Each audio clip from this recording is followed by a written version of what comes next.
Assalamu alaikum, peace and blessings to everybody. Hopefully this works properly now because we've got cut off, didn't we? It is live. Right, it is live. Hopefully, yeah, good. Basically, we're going to talk about grooming gangs and other topics as well. My name is Sheikh Abdul Hamid. I'm an Islamic scholar, classically trained. My background is in psychology and in social sciences. Psychology, wow, cool. So basically, I've not done this for quite a while. It's been a few months since I've done this, so this is the first one I've done in a few months, to be honest with you. And I've always wanted to tackle this issue about grooming gangs.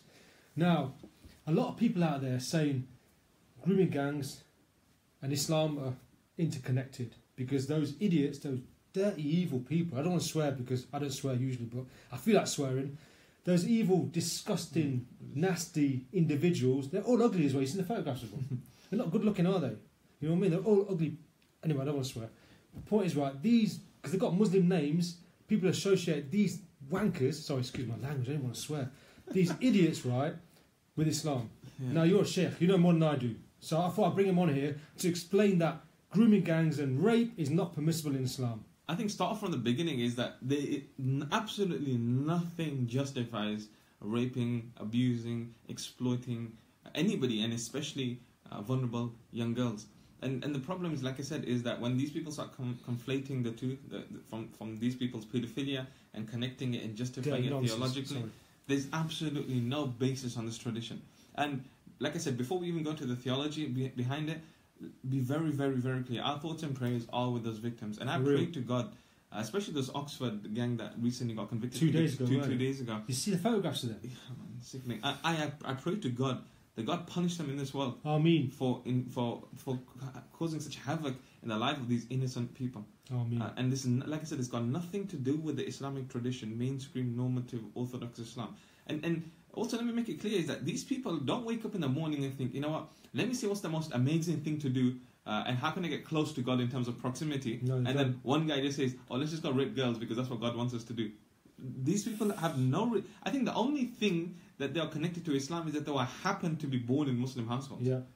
And as a result, and even the names, you know, like Hussein, Al-Islam, and Muhammad, and this and that, I mean... Yeah, but the thing is, what I say is, look, there's people out there got Christian names like Peter, John, Luke, but because they commit a crime, doesn't mean that they're associated with Christianity, is it? Absolutely. Same with the. But also be clear, and this is my stance on it, is that Islam is not the victim here. And I think sometimes when people talk about grooming gangs and sensitive issues, they spend more time kind of disassociating the crimes from Islam than actually focusing on who the victims are. That the victims in this situation are the poor young girls. And those are the... I mean, I wish there was more outreach work being done. We'll be discussing that later on in terms of... This is the 7th paedophile ring now to be busted. 7? But from the I'm sure it's more, you know. Is it so far? Exactly. I think there's been about 200 convictions. I've got a funny feeling that there's going to be more. And it's shocking. Because they've been getting away for so many bleeding years because of lack of what the police are doing, and lack of the social services. They've been letting them get away with it. Let them get away with it. And they think they're untouchables. One of the worst cases like the mafia or something. in Rotherham up north is when one of the paedophile gangs got busted. And the counsellor actually goes into court in order as mitigating, to give him like a character reference. What?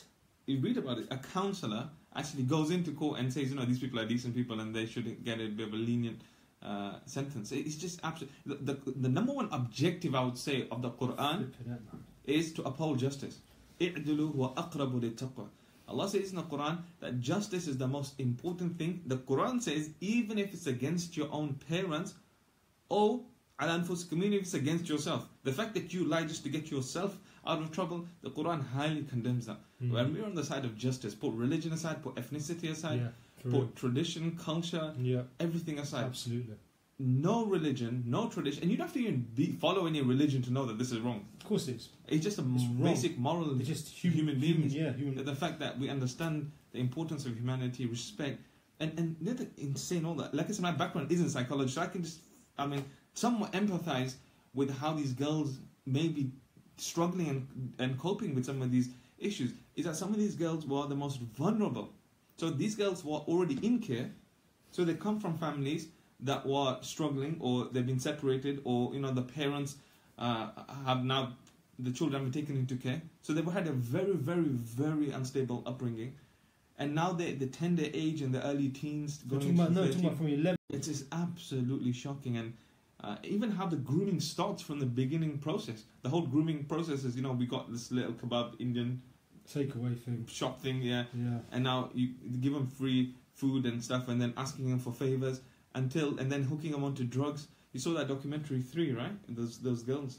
I mean, that's the thing which, I mean, if you look at Darren Osborne and all those things that he was talking about. That's why a lot of the working class, well, any human being, it's back, keeps dropping. I don't know what's the signal around it. I'm saying this. I was angry, and you know, I feel so pissed off. When I say pissed off, I'm like, words can't even express and articulate how angry I feel, and how sorrowful I am to the victims. That I feel embarrassed. I have to even share a faith with these idiots. I know, same here.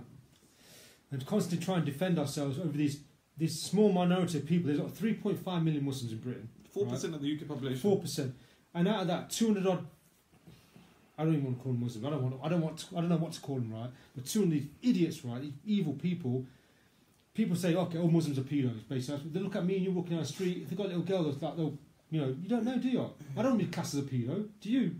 Because the actions of these idiots, I don't want to swear. I think that is the issue, is that when, like I said, when the whole community ended up getting tarnished. But let me also point out is that one of the key prosecutors for these paedophile grooming gangs was a Pakistani Muslim. I believe his name is the prosecutor was Afzal Hussain. The only problem is when they get 20 years or they get 15 years, but they're out in 4 or 5 years on good behaviour. Are they going to do it again? And we talk about prison, what happens within the prisons, and how sometimes I mean, like I said, there's a disproportionate amount of Muslims. Muslim population in prison is about 15% of the prison population. Looking at the demographics of 4% overall, that's massively disproportionate. And there are issues, and I do watch Tommy Robinson, and I look at some of the issues that he highlights. He has some points. I disagree with him in terms of how he goes about highlighting some of these issues, and sometimes his speech is very inflammatory. And he has some good points, though. But the points that he's raising are absolutely valid in terms of there's a disproportionate amount of these people who happen to be abusing young girls, and we as a community as a whole, not just something which is exclusive. That Muslims have to do this, or only like the social service should be dealing with it. I think collectively as a society we fail these girls. The problem is, right, I don't know who they are. Do you know who they are? I have no idea who they are. I mean, Leicester, if there is a grooming gang in Leicester, I hope there's not one, but if there was one, I wouldn't know who they are. There's 40,000 Muslims in Leicester, 50,000 maybe touching it. Out of those, it's going to be a small gang of 4 or 5 people. They do it secretly. They do it behind closed doors. Probably the wives and kids don't even know what they're doing. How do you catch these thieves? I mean, these evil people. I think it's really important to highlight, first of all, in terms of grooming and sex things, and looking at child protection. Highlighting means is that in the masjid there should be khutbahs, there should be sermons happening. I'm not saying that these paedophiles come to the mosque and all of a sudden they hear an amazing lecture and they change their life. No, what I'm saying is that if you look in the case of the documentary that I looked in these 3 girls, one of the reasons why some of these groomers were caught is because somebody from the public spotted that an elderly man was walking with a young English white girl, and they realized that was odd, and just that, them contacting social services sparked off the investigation that broke down some of these pedophiles. So the fact that we're raising awareness, what looks abnormal, why would people be hanging around in some of these shops, and why are they out late? In one of these cases, the police actually stopped some of these paedophile groomers whilst they were driving. The girls were in the car, and the police don't even ask what the girls doing in the car. The social service and the police said these young girls were like prostitutes. They didn't give a shit about them. No, but that's what disgusts me. Do you think it's overly cultural sensitivity, or is it's neglect? They didn't give a shit. They didn't give a shit. Basically, they didn't give a shit. No, but do you think social service sometimes, back in those early 2000s, late 90s, felt uncomfortable sometimes going into the community because they don't want to? I don't know. I don't know what the heck it is. I just think it's just a flipping their lack of intervention. They throw the racism card. They say, it's racist if we say this. Let's just face the fact: the majority of these groomers, 99% maybe, are from Pakistan. There's no doubt about it. I'm going to put my hands up. From these groomers, these specific groomers, the 7 gangs that have been busted, they were not all Pakistani. There were a couple of Bengalis. Yeah, a fair amount of them were Pakistani. Is a disproportionate. When you look at statistics in terms of most of the paedophiles, obviously there would be white because of the population when you're looking at the demographics. But when you're looking at the disproportionate amount relative to the amount of Muslims that are in the UK, is staggeringly high within the community, and that's what's problematic. And you know what really annoys me? And like I said, I'm saying this as an imam. I'm saying this openly. What annoys and frustrates me is that when you want to have some of these honest discussions and talk about some of these social taboos, people want to throw the card. Oh no, it's Islamophobic. It's not Islamophobic to talk about this stuff. It's not. Islamophobia means an irrational fear for something. There's no irrationality here. And we shouldn't be closing down discussion because we have to talk about uncomfortable things. We can't bury our heads in the sand. We can't, as a community, we can't do that. We need to find these people out and just need to grass them up, give them a few digs as well. And the problem is some of these issues, like I said, then the extremists from both sides of the polls, the Islamist extremists and the far-right nationalists will use incidents like this to kind of point score over each other, so that the victims are the ones who are actually neglected. Nothing's actually being done. True. Media hijacks the whole situation, and then these guys will say, Muslims are like this, they've come here, this is what they do. And then these guys turn around and say, well, these people don't like you, and this is how they treat us, and all the jihad and the rest of the BS. Let's look at some questions here. I've got grooming gowns come in all faiths, just Muslims being made as scapegoats for the masses. No, they do come in all faiths, but like I said, there are a disproportionate amount. They come, like I said, paedophilia, terrorism has no faith, has no culture, has no tradition. You even see within the Christian Catholic tradition and how many priests abused young boys. It happens. But my point is that now it's happening in a modern world where there's a disproportionate amount of people, there has to be something done about it. Absolutely. Yeah, of course. Why is it that the BBC and political grooming gangs where it's been covered up, does the media never mention their religious beliefs or cultural perpetrators? That's from Tim Knott. I think it's two extremes. Sometimes, like the Telford grooming, in my opinion, did not get enough media attention. So this, to some extent, is sometimes almost like you hiding away. What is it, some kind of leftist agenda or not? And then we have other media outlets who will put openly on the title Muslim pedophiles, like Muslims. Like, what the heck does Muslim have to do with pedophiles? Because you've got Muslim names. They come out the narration that the Prophet, peace be upon him, married a young girl. Now, there's many different opinions upon this. I believe she was 17, 18. She was not 6 or 9. We've gone to this issue. We've discussed it through our sources. And if you look into it, there's, in fact, my good friend Mufti Abul Layth, he's on YouTube. You can check him, the age of Aisha. There's historical evidence clearly to suggest that she was not the age that people claim that she was. In fact, she was 18. And if you look into this, and this is not me just giving you, people are now accusing of taqiyya and hiding some kind of stuff. We don't practice taqiyya. We don't do that. No. But look into the historical fact. There's nothing in Islam that permits grooming or taking advantage of vulnerable young girls. And the Quran in Surah Nur, chapter 24, verse 33. Google some of this stuff. Chapter 20 what? 24, verse 33. 24, 33. Allah says, وَلَا تَكْرِهُ فَتَيَاتِكُمْ عَلَى الْبِغَاءِ, that don't force and compel fatayatikum, means young girls, into prostitution. The verse is as explicit and as clear. There were actually gangs, like prostitution gangs that were happening, that were taking place. And some of these young girls were being forced, and they actually came to the Messenger of God and complained that we feel that we're being forced into the situation. We are believing in God. What are we supposed to do? And God condemned this practice within the scripture. And one of the biggest opponents of Islam at the time was the one who was running some of these grooming gangs, Abu Lahab specifically. Right. And the Quran highly condemned this. So, like I said, there's absolutely nothing in our tradition that would even justify. Now, somebody's mentioning here that people are talking about child grooming gangs. Now, there are cultures. For example, I'm not saying cultures and I'm naming culture. I don't mean everyone belonging to that culture do practice that. But if you're looking at, for example, in the ethnography meaning the social customs and society within a region. If you look, for example, Yemen, traditionally they actually get the girls married very, very, very young. There are places in India, right, when the child brides and marriages. I mean, this is all these are cultural issues. Yeah. And if somebody comes to me and says, "Oh, can I do this? Is Islamically permissible?" Or absolutely not. The Quran states you cannot marry children because they haven't got sound judgment of affairs. Their body's still immature. Things like that. It says you cannot marry children. Blatantly says it. So how can these guys? How can people say that Muslims? I would also go to extent. Sometimes some scholars, and not even scholars, but sometimes people are not as informed. Muslims say this, and not as informed in regards to Islam. Say as long as the girl reaches puberty, then it's permissible to marry her. I don't follow that opinion either. Maturity.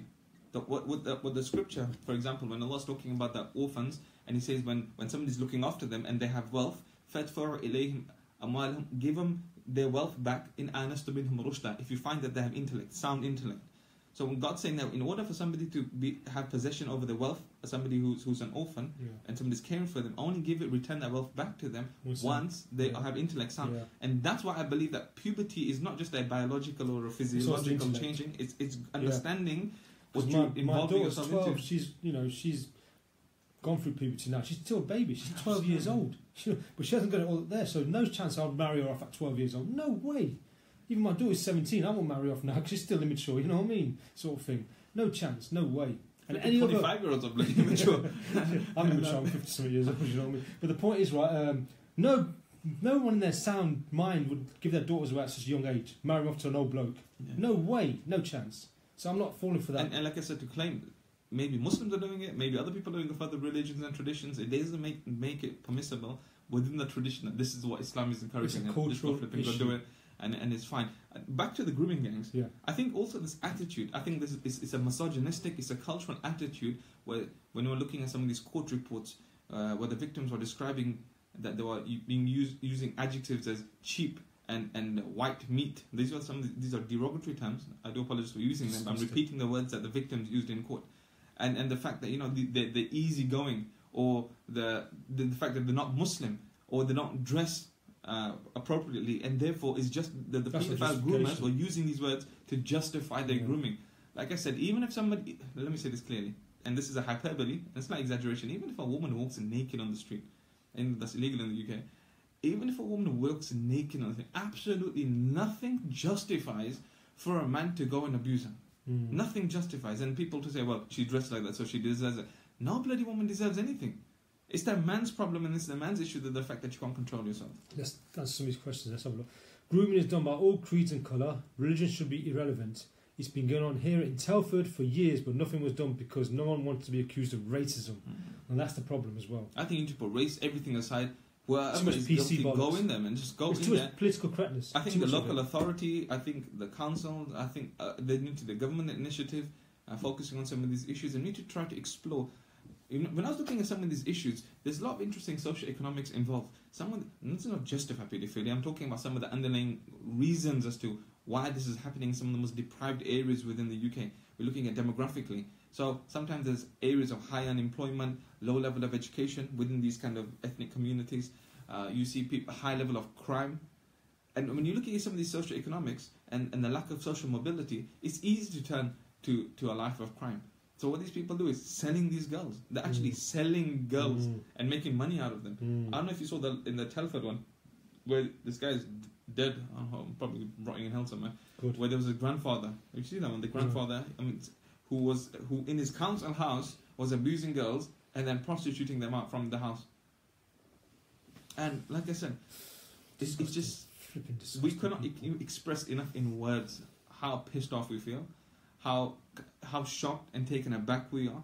And then at the same time, we as Muslims have to play that double kind of game where not only are you taken aback by this whole scandal, but then you think, oh bloody hell, now he's Muslim, I'm Muslim, now I have to keep on justifying and why this and it's just insane. Okay, there's one from Muhammad Saqib Hanif. I think, sorry, it's a question there. Let's go through them because we've got to do in chronological order. Lee, I'm going to answer that question of yours. In your opinion, is there anything critical in the Quran? I'll answer that. Do it now. Quickly. Okay. I'll answer your question. Lee, I think that's a really cool question. Is there anything critical in the Quran? I'm somebody who is, when I say obsessed, I am obsessed with studying the Quran. I've memorized the Quran. I've studied it for 6 years. And if you want to look into the explanation of the Quran, it's called the exegesis. That's my passion and fascination. I lecture publicly. I go to universities delivering it. The Quran is like any other scripture. I think there's enough in any scripture to justify almost anything. When it comes to, if you want to act barbaric, if you want to act crazy, if you want to create an out-group, an other. Now there are verses in the Quran, like there are in the Bible in the Old Testament. I mean, some of the scriptures in the Old Testament are problematic to say the least. Or in the New Testament, when Jesus comes and says, "I've come with the sword," and he talks about how he tells somebody to sell the possessions and buy a sword because he's. If you look at some of these isolated verses, it becomes problematic. So there are some verses that Tommy Robinson loves quoting, and I want to actually put it out there that if he wants to talk and discuss, I'll be more than happy to speak to him. I've been meaning to for a while, if he possibly sees this. But there are verses, for example, that which is mentioned Surah Bara'ah. This is the verse where, the verse of the Quran where people quote, وَاقْتُلُوهُمْ حَيْثُ ثَقِفْتُمُوهُمْ وَاقْتُلُوهُمْ حَيْثُ وَجَدْتُمُوهُمْ. Kill them where you find them. These are normally translated. And then people will flare up on this point and say, the Quran is saying is that if you find a disbeliever or unbeliever, just kill them. Kill them. They should be killed.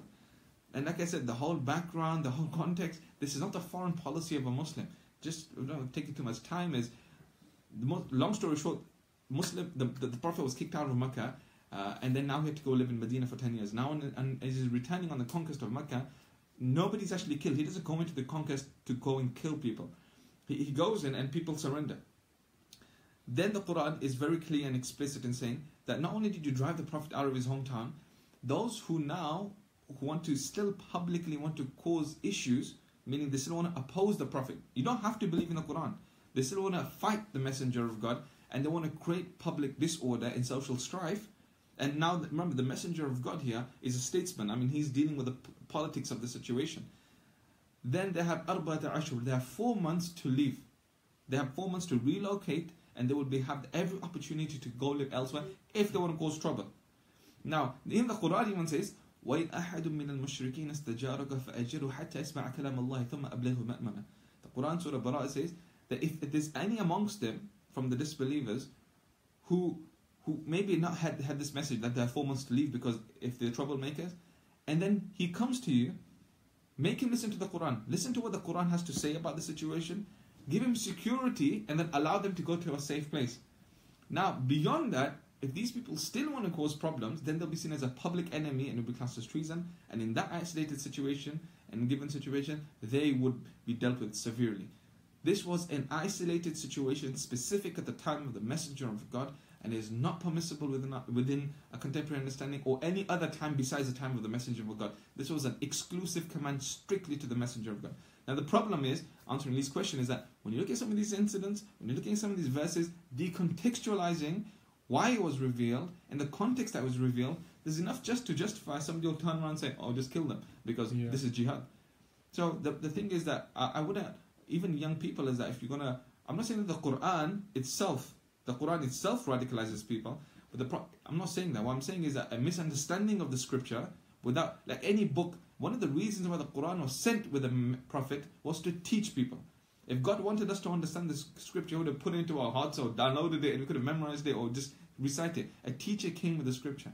I would encourage people that read the Quran is fine, but if you want to study it and you want to act upon His command, make sure you have a normative, mainstream, authentic understanding of the Quran with scholars.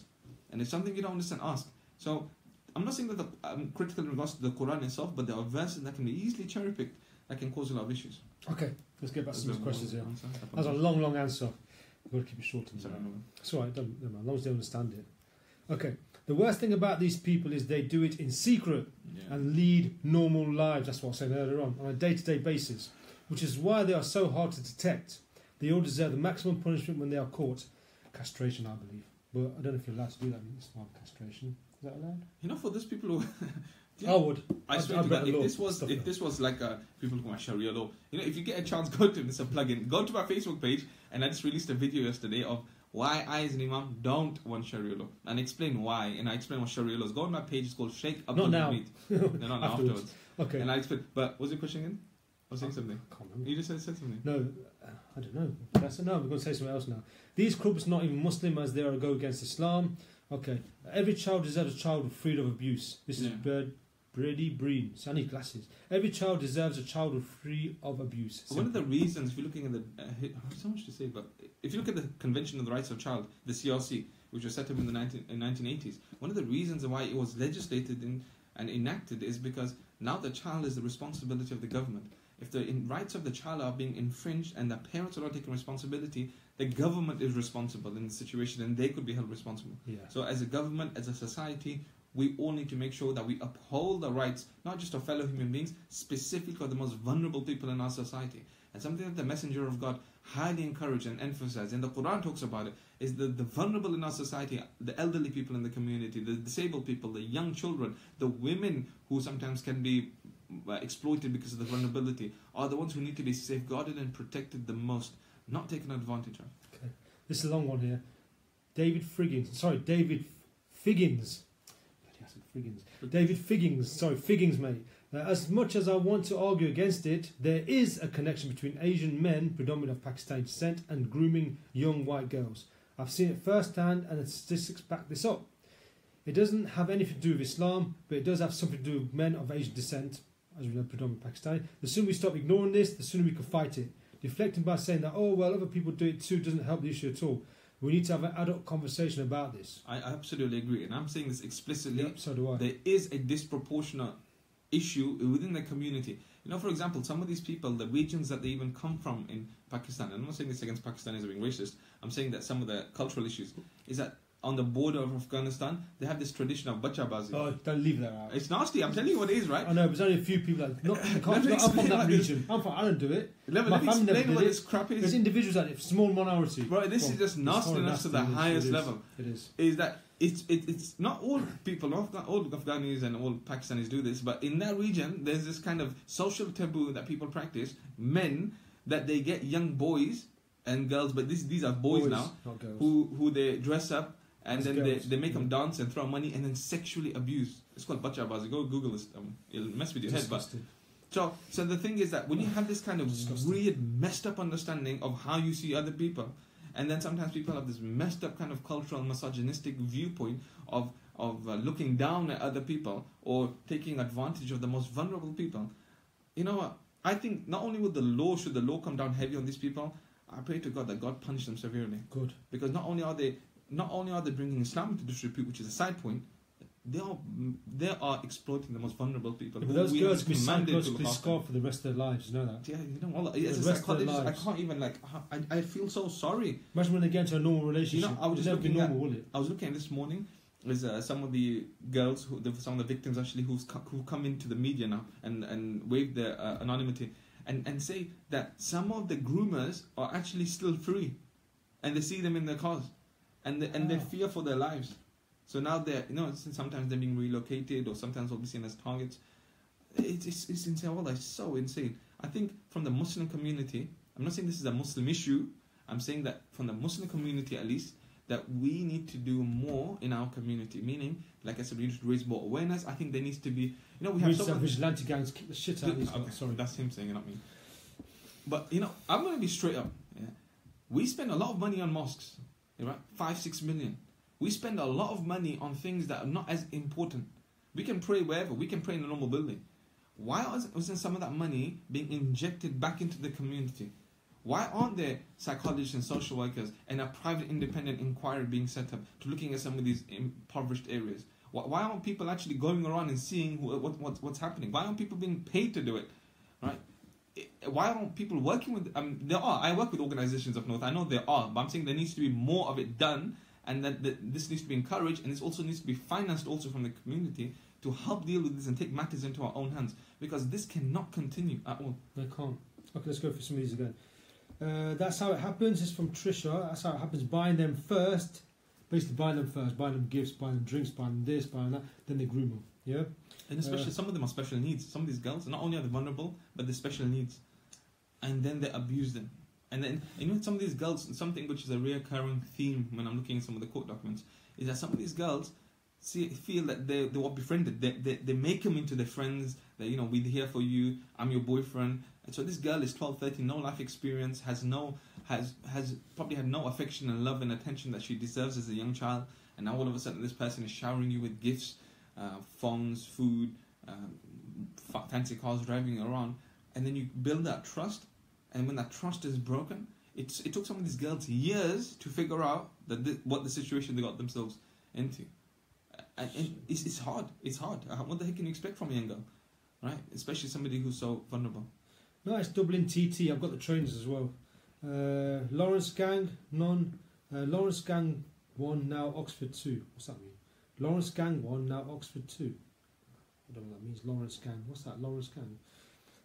Could there be a wider concern as a convert to Islam? I'm regularly asked by Pakistanis to revert sisters despite them already having a wife. Could there be a wider concern as a convert to Islam? I'm regularly asked by Pakistanis for revert sisters despite them already having a wife. Yeah, that's just messed up, man. What the heck? Like, so this guy is saying that he converted to Islam, and then people asking him, does he know any reverts who want to be second wives? You know what? Let me say this very clearly. The Quran does talk about polygamy, and in the UK it's illegal because we're classed as bigamy. But let me be explicit here. If you can raise kids, good kids, in a community that's conducive to the needs of wider society, give them a good education, socially, morally, financially support them, get them into meaningful careers, and be in a monogamous relationship, that's an achievement in the 21st century. Now, for somebody to think that, you know what, let's go around and have multiple wives and it's fine, that's just irresponsible. It's irresponsible for people to think that you know, it's just about producing kids in Islam. It's not just about having kids. It's about taking responsibility for your actions. Yeah. And the Quran, I posted about this. I got a bit of hate on it. But I can check my post. I posted this 2-3 days ago. That, you know, when people have this mentality that let me just like breed like rabbits and we'll have like 8-9 kids and you don't give them the attention they deserve. Now, if you can have 60,000 kids and you can give them all the tarbiyah and the ta'aleem and the teaching and the nourishment that they need, that's fine. But a lot of people struggle. It's hard enough raising 2 kids, let alone more. Okay. You answered too bloody long. Sorry. Get carried away. Okay, anyway. There's a gang in Bradford. It's everywhere. It's becoming like a virus. That's from Jasmine Blythe. I would beg to disagree. How are 250 convictions disproportionately high? No, these are just the convictions. Like I said, 250 convictions. Yeah, disproportionately high. That's what the guy's saying. How is that high, basically? It's no, one conviction is high. No, when I say disproportionate, I don't mean disproportionate in terms of looking at the statistics and comparing it to paedophilia within other communities. For example, the white community. I'm saying that in proportion to the Muslim population, is disproportionate. Like, for example, if you compare the prison population of 15% compared to how many white young people or youth are in the prison, obviously there's more in proportion to the population. And I'm saying that this is a disproportionate amount that seem to be happening from this kind of cultural setting. Okay, Iqbal says here, victims are neglected. Where is the support from the council, social services and police? They've been failed collectively by the whole of our society. I think every single one of us have failed them. This guy, Old Man Carney, whoever he is, right? Old man, you're not as old as me, mate. I think you're talking nonsense and appeasing. You're not dealing with the issues as they stand. What is the issue? What's the issue, mate? Come on, tell us, please. Why don't you come on camera, Old Man Carney? Put his button down there. Like, calm down, no, come on camera and say what he's got to say. You can come here. You can come here, you can add someone. I mean, if you want to, can. What I'm saying is, I'm not going to sit here sipping on tea and you're going to change the world. What I'm saying is that this is just one form of raising awareness, showing that, not only showing people that we actually are passionate enough to speak out against it, and I'm working with institutions and organizations, and I want to raise more awareness that more money needs to be pumped in from government and from private donors to help raise awareness. So, I mean, if people disagree with our viewpoints, that's your choice. I mean, you have every right to say what the heck you want. But I'm absolutely firm in what I'm saying. Okay, cool. Lulu McBade, I can't need my glasses, man. Lulu McBold or McBade, I can't see if that's an L-I. This was going on for a long time, but as per usual, it's not come to light because the people at the top were protecting them, who are protecting them, I think she's saying. There are all sorts of people involved in rings. Yes, sex rings as well, isn't it? When they are disclosed, it's the bottom of the ring who are quite rightly punished. But come on, people, eh? The planet is run by paedophiles. Wake up. The government's full of them. The elite are full of them. And the corporations who run the world are full of them. I think that's how gangs operate, right? In terms of, and that's a valid point. You don't know who's actually pulling the strings in the background. The people who I think got convicted were the hood rats, people at the bottom, who ended up getting it. But there must be somebody who's actually part of organizing some of this stuff. Somebody who's running the shots. Some of these rings were actually connected. So when I was reading this, is that when some of the victims are rehomed and rehoused, given a new identity, these guys then phone other people in the region and warn them that this girl's coming in or this is what's happening, and then the girl gets abused again. In one case, it's just crazy. This Andrew Starr Hamilton. I was approached by a grooming gang today. They started brushing my hair and polishing my shoes. Then they straightened my tie. I was so cross. I understand that's a bit funny, but I think it's slightly touching sensitive. We're trying to discuss something a bit more serious. These groomers are different. What other groomers share these children with family and friends on that scale? No excuse to bring back capital punishment and castration to these evil devils, of course. Okay, I'm not going to say I'm not for Sharia law in this country, but if it was Sharia law in here, these guys would be dealt with severely. You know what I mean? But anyway, that's another subject. That's his viewpoint, not my viewpoint. The age of consent in the Vatican City was 14, and now there are major corporations p.m. on this planet. Whatever that means. I know the age of consent previously was much more younger. Even 100 years ago, you can get married at 10 years old in this country. I mean, Victorian times. if you check in America, for example, New Hampshire, I think the age of consent is 12. Is 12, which is one of the youngest in the states USA. In America. If you're looking at the age of marriage of 12. Yeah. Marriage of 12. At the age of 12. Okay, the grooming gangs are all from countries of all colours and all cultures. It's sick no matter what, and it's time the system needs to make it more known. It's unacceptable punishment, much harsher. I agree with you there, Jasmine. What does Islam have to do with child rape? Your other Muslim friends don't agree with you. It is permissible, indeed desirable, since the creature you worship did it. Oh. Really, Emma? No, I mean, the thing is, this kind of speech just further riles up the Because community. we're the exception. We're not an exception. Let me make this clear. If Islam encouraged pedophilia or terrorism or any of this craziness, there's 1.7 billion Muslims. If Islam encouraged terrorism, Someone's ringing your bell. Yeah. It would have been pretty crazy. I think got somebody coming in. It's some bloke with a black coat. Right, finish this up. Oh, okay, we're going to have to leave it because he's got a guest. No, speak. Oh, I'm not a scholar. Okay, go on, I'll carry on. Time to hurry up, time to get rid of him, he's just one of those dodgy salesmen. Okay, so based on some of these things here, no, the majority of the 3.5 million Muslims in the UK think and act like Riaz. Facts. So the majority of us out there, we hate groomers, we hate pedos. The majority of us, and terrorists, and extremists. The majority of Muslims out there hate them. Okay, he's back, hopefully. 2 seconds, what do you mean? Okay, anyway, okay. No. Beverly says, when in England, abide by English laws, not their own laws from a country they come from. Every country has different laws and those should be abided by. Of course, the Islam teaches us, we're supposed to respect the law of the land that we live in, not go against it. Oh my God, I know this guy. Sven, what's happening, bro? You're a big man? You good? Still got a strong grip.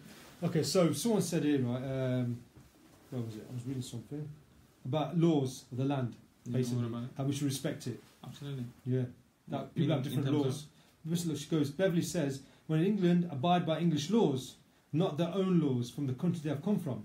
Every country has different laws and these should be abided by. I don't think some Muslims or in any way, I mean, Muslims are not even calling for any other laws that they want to follow by. And this whole Sharia law, let's just discuss it, man. This whole Sharia law thing that people keep on saying, that, we want to follow Sharia law and we want these laws to... I'm saying this as an Imam, there's no need for this kind of Sharia law. There's 5 objectives to Sharia. Number 1 is the preservation of life, preservation of your safeguarding your property, your intellect, your mental health, your genealogy, and freedom of religious expression. Some of these objectives are being met in the UK much more than even some of the Muslim majority countries in the world. The fact that if we can here have a mosque built, they have faith schools, eat our food that's permissible, and some of the sectarian violence, if we go into, for example, places like Syria, in Iraq, and we're looking at Shia, Sunni, and a split in the schism. People will sometimes lose their lives. I'm not saying the whole Muslim world. There's amazing, beautiful places in the Muslim world, like, for example, like Malaysia. You have places like Indonesia. You have people like places like Brunei. You have the UAE. Right? These are examples of Muslim countries that people can actually just live normally. But the idea that Muslims are creeping here and now these guys creeping Sharia and they want to change laws, and that's not true. We are expected to abide by UK law. And nobody advocates for me, it doesn't even make sense. Why the heck would 3.5 million people want 65 million people to follow their laws? Doesn't make sense. It's just stupid. Honestly, it's and just stupid. 3.5 million Muslims, how many are actually practicing? You know what the heck, man? And how many children are in that 3.5 million Muslims? What? Maybe 1.5 million children? So, it's a joke. It's just really insane. Nobody's trying to spread no Sharia. We expect to abide by law. We follow the UK law, and that's what we abide by. Okay. Sarah Limbert. I was in prison. I didn't know you went to prison. I was in prison with a white girl whose father was abusing her. So she started charging him. The heck? Bloody hell. Child abuse, rape goes on all races, religion. It's terrible that you guys have to come and explain your stance on it time and again. Love listening to you though. It's educational. Thank you, Sarah. Britain first. Jada won't be watching this. Okay. One of the Telford groomers tried to use his own daughter in the grooming ring. She refused. He burned her mother's house down, killing people. I mean, this was just absolutely shocking. What? Yeah, we've seen this, man. No normal logic applies. Wow. The fact that a house was burned down and young people passed away in the process. Again, it's just flipping shocking. It's just, when I say shocking, I can't even express how insane. No, the vulnerable person. No, tried to use his own daughter in the grooming ring. She refused, so he burnt her house down, mother's house down, killing people. But the one which was in the media case in terms of the house and the young person passing away. So these organized crimes and targets. So when people who don't take part in being groomed, then they threaten them. These are the threats they use. That if you don't stop, coming out with us, then we'll rape. These are the words: we'll rape your mother, we'll rape your siblings. These are some of the words that I used when I was looking at some of the court reports. And because now they're socially pressured, you're only 13, 14 years old, you're not thinking properly, you feel scared to go to the authorities. Grown men, isn't it? They're going to be scared. Yeah, and these guys use peer pressure and tactics, and then some of these girls are then hooked up onto drugs, like I said, to get them into rehab. What's shocking is some of these girls actually went to the clinics, like sexual health clinics, asking for like condoms and stuff. And you saw on 3, right, in the situation. Even the health clinics weren't even raising, like, why the heck are these girls coming all the time asking for this kind of stuff? Until finally one of them felt really disgruntled and trying to figure out what was happening. So it's like I said, it's just insane. All that's just. John insane. says here, I'm wondering if we can identify the greatest number and the worst offenders of any crime. Like, which community is it that does most to export terror, corruption, poverty, murder, weapons, torture, and equipment?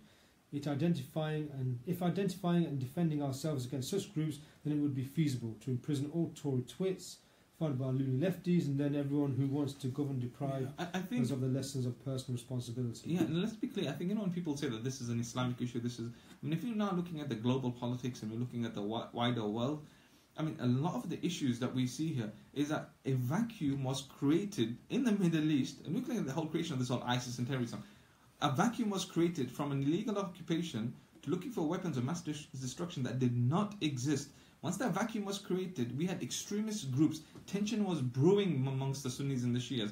Any excuse was used, and then using puppet regimes to outdo one another. The same thing happens in Libya, right? When NATO were involved. So Cozy is now being questioned in regards to how embezzlement and how Gaddafi gave him millions in funding for his campaigns. The fact that these regions are now strategically, I would say, invaded, and the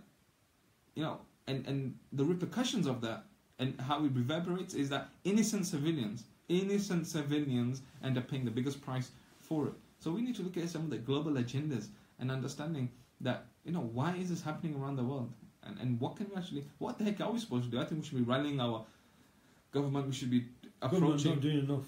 We need to be approaching other political parties and trying to raise awareness for this stuff. It's just shocking. Okay, there's a question I don't understand this right. This guy, I can't read his name. It's Kagri Genser or something. Shahid. Oh, Shahid. He was at the FLA march in Birmingham. It was recorded.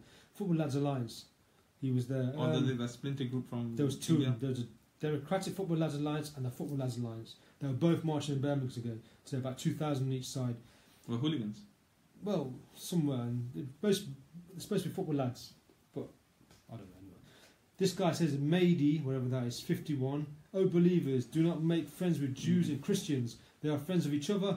Whoever shall receive them from you, whosoever shall receive them from you, he shall be with them. That's a very good Allah point. does not guide the wrongdoers. This person is bringing Surah Ma'idah, verse 51. It talks about don't let believers take Jews and Christians as friends other than other fellow Muslims. Again, there's a context towards this. This doesn't mean that I can't have a friend or a colleague. In the Quran, Allah clearly says, لا ينهاكم الله عن الذين لم يقاتلوكم ولم يخرجوكم من دياركم أن تبروهم وتقسطوا إليهم. God does not instruct you to act harshly or in any way towards those people who do not cause you harm, that you act equitably and just towards them. Now these verses are opposing. The first verse was referring to the Prophet's political situation after treason in Medina. And now because some of the military secrets were now being spread out, and that gave a strategic advantage to some of the enemies, the Quran was talking about specific isolated incidents. This is not telling us as Muslims that you cannot take. How the heck would you expect people to understand what Islam is if you could not even communicate or befriend somebody from another tradition or religion? One last point. When the Prophet comes into Medina, I always talk about this now. When the Prophet comes into Medina, this is long before the Universal Declaration of Human Rights in 1948, long before the Magna Carta in the 12th century. In the 7th century, when the Messenger of Allah is coming into Medina, he signs a treaty. It's called the Treaty of Medina. Some historians say it's one of the oldest written charters of documenting human rights, where the Messenger of Allah signed a treaty with the Jews, Banu Qurayza and Nadir Qinuka, and Christians of Najran who lived on the outskirts. These were Christians who believed in the Trinity, and also the Zoroastrians who, not the best definition, but who are like fire worshippers. And the Prophet signed a treaty with all three. Each one goes into detail, research this. But the point number one in all three treaties is, I will protect your life, I will protect your property, freedom of religious expression, your religious priests, your rabbis will not be harmed, your synagogues or churches or your scripture will not be tampered with, and that we will allow you, that fact that we will live together. And the Prophet uses the word ummah. You know, the ummah, meaning we say it's a Muslim community. When the Prophet used the word ummah in this context, he meant all the participants who had ratified this treaty, meaning everybody in the community was referred to as this one community. And if, like I said, if the Prophet had good relations with people of other faiths and traditions. I'm not going to gloss over history. There were times where they were actually going to war with one another because they did not agree with one another, or there were threats given by one to each other. What I'm saying is that the general foreign policy and how the attitude was of the Prophet was considerate, caring, compassionate towards people of other faiths. And that's what the Quran also says. Cool. Okay, we've got someone from Canada watching, Jamie Cheshire, nice one, mate. People are arguing on there about something, I don't know what they're arguing about. It's an argument about mad and bad imtiaz. Pedophilia is bad. The trauma survivors go through over a lifetime definitely impacts on mental well-being. Yeah. That's nothing. Mental health is a huge setback and cutback on funding some of the most vulnerable people in our society. So we have people who are struggling with life. I mean, it takes on average about almost 6 months just from GP to get a referral to see the psychologist. And cutbacks to mental health is going to have a detrimental effect nationally on some of these issues. The question they raise is quite good. It's one-sided. If a man can have multiple wives, why can't women have multiple husbands? Okay, that's it. Can you answer that? That's an interesting about question. Babies. In those days, they couldn't do DNA tests, couldn't they? Who the father was? Let me explain. That's my well, so then now they can do DNA. So now we're Muslim. Anyway, go. You can answer that one. In that situation, that's mentioned in Surah Nisa when Allah says, فواحد أو ملكت أيمانكم مثنى وثلاثة ورباع, that you can marry 2, 3 and 4. These are controversial topics, so I'll explain it properly. You can marry 2 women, 3 women, 4 women if you feel that you cannot be just in this one. The context of this verse is that women it was a highly rife misogynistic society in the community where women had absolutely no rights. When I say no rights, I'm talking about girls being buried alive. Infanticide was a norm at that time. Now, what these people had multiple wives. I'm talking about wives of 40, 50. Really? Yeah. Wow. So what the Quran was saying this is to reduce it. My wife's not watching this. Sorry. When I say reduce, I'm talking about reducing the number. That if you want to practice polygamy, then this is the limit. The Quran was sending out is a cut-off limit, and now you have absolute responsibility. So now some of their husbands had been passed away in war. They had young children. Society was almost would become unstable. And there were vulnerable people in society. So the Quran allowed it. Now, another issue, and there's no religion in the world that gives a solution to this issue, that statistically in some regions, there are more women than men. Yeah. Like if every man got married in this world, then there would be a surplus amount of women. And now imagine there's a fair amount of men who are homosexual, there's a amount of people who want to remain celibate, there are people who don't want to get married, and there's a prison population of men. Now, what would be the solution be? Now, I'm not just about polygamy. I'm talking about the context of why this was said. I encouraging monogamy, and it's illegal in the UK. Because your wife will kill you. That's why. No, but in this situation is that these are some of the contexts. But the Quran says obviously you can't be just and just marry one. And here, why is because it's about responsibility. Responsibility in terms of financial responsibility, making sure you're looking after the children, upbringing them, caring for them, nurturing them, looking after them. Okay, Keith. Long time, mate. How you doing? Keith Eskif. These dirty, vile people are given the far right ammo to hate Muslims. There needs to be a Muslim section of the police force to deal with these type of things, not Sharia law. A section within UK police force. As a UK-born white male, the new advert makes me mistrust a lot of people. You know, I agree. I wish the government would reach out to more normative mainstream Muslims. The problem is, like, you know, I'm sure the government's bloody informed. Sometimes some of the people who they put in charge of Prevent, for example, and you know, some of the people that they get involved in are people who the community have absolutely no trust in. And they already have an agenda, some of these people who are put into high positions. And when it's normal voices like ours, like mine, when I'm trying to raise awareness and trying to get a middle approach, you don't get much of a voice. And I don't know, it's annoying, it's frustrating. Whether people listen to us or not, as an Imam, as somebody active member of society, I will continue raising awareness to the best of my ability. So I'm touring, lecturing in universities, going and giving public lectures on Fridays, khutbahs in different mosques, trying to raise some awareness for some of these issues. That's good. Shahid Adrian, bro. I saw a video of him earlier on in Birmingham. Salam, brothers. Just got back from the FLA demo in Birmingham. What a day, from being verbally abused to getting hugged by some of the FLA. Wow. One of them was shouting at me saying, "Do you want to talk to my daughter?" Some serious brainwashing going on. You know, nothing justifies this stupidity and behavior. But when I was trying to understand and gain with the mind of how some of these people behave and act, now we're Muslim, right? So we're born Muslim. We understand Islam. Imagine you have no exposure to Islam in a meaningful way. You don't come across many Muslims. The only thing you're exposed to continuously is terrorists, groomers, rapists, and then you think, why the heck are these people around? And then it's almost natural, not justifying it, but it's almost natural to then have a stereotypical view, and then you project that on people. So then you'll have innocent people who come up to you and call you a terrorist or a paedophile, and you think, where the heck are we supposed to start? Okay, question. This is going to be the last one because it's like 5 o'clock now, ain't it? Bloody hell. I've got to go to a boxing charity event thing. Where are you going? It's in town somewhere. White collar? Yeah, white collar, yeah. I'm watching it, I've been invited, so. Anyway, Gareth Terry, this is a good question. I hope you can answer this one right. Gentlemen, honest opinion on apostates, please. If someone changed their mind, why the hell would their family and friends abandon them like they're nothing? Unless under the Sharia, of course, in which case they would be killed. Instilling so much fear into people to prevent them changing their mind. Insanity to anybody who isn't insane. Right, you can't ask me difficult questions and expect it to be brief. I'll try my best to be brief. And since it's the last question, explicitly, and like I said, this is not me trying to pull wool over people's eyes or me trying to give you kind of a rosy answer. Explicitly, apostates should not be killed. Right? There's a freedom of religious expression. There's no compulsion. The Quran, nowhere in the Quran, let me say this very explicitly, nowhere in the Quran does it say that an apostate should be killed. وَمَنْ شَاءَ فَلْيُؤْمِنْ وَمَنْ شَاءَ فَلْيَكْفُرْ. Who wants to believe, who wants to disbelieve, disbelieve. What about the no compulsion? لَا إِكْرَاهَ فِي الدِّينِ. There's no compulsion in religion. You can't compel people. Yeah, you can't force people. Now, and let me balance this, is that if somebody chooses to leave their religion, if somebody wants to leave Islam, I would be kind of taken aback, and I would want to understand why.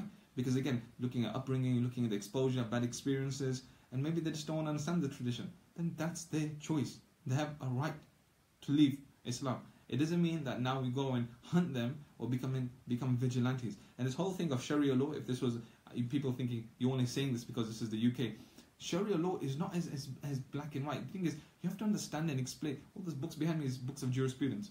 You have to understand how Sharia is. Sharia is not as black and white in some of these situations. So just because there's a textual evidence that says people should be killed, its application, how it's relevant, how it's applicable, would most likely not even be relevant in a situation. So historically there may be some judgments that have been passed, but its relevancy is not in this world. And the fact that there's a freedom of religious expression, the fact that people have a right to choose to believe in God or not to believe in God, my relationship with them doesn't change at all. If somebody left Islam, or maybe personally I want to speak to him and say like what happened and why. If somebody don't want to be a Muslim, then that's your choice. Yeah, it's up to them. Okay, folks, we're going to have to love you and leave you. We'll do it again with time, yeah? And whenever you're free, yeah? This guy's long. Anyway, so thank you for listening. Hopefully we'll do it soon in a month's time. Right? Yeah, you guys check out my page, Sheikh Abdul Hamid. If you have any questions, anything you want to see, discuss, or you've seen in the media, or something really like annoying, frustrating, or you have questions on Islam, message me directly. I'll be more than happy to answer your questions. One last thing. Up the Leicester. Catch you later, people. Goodbye. God bless.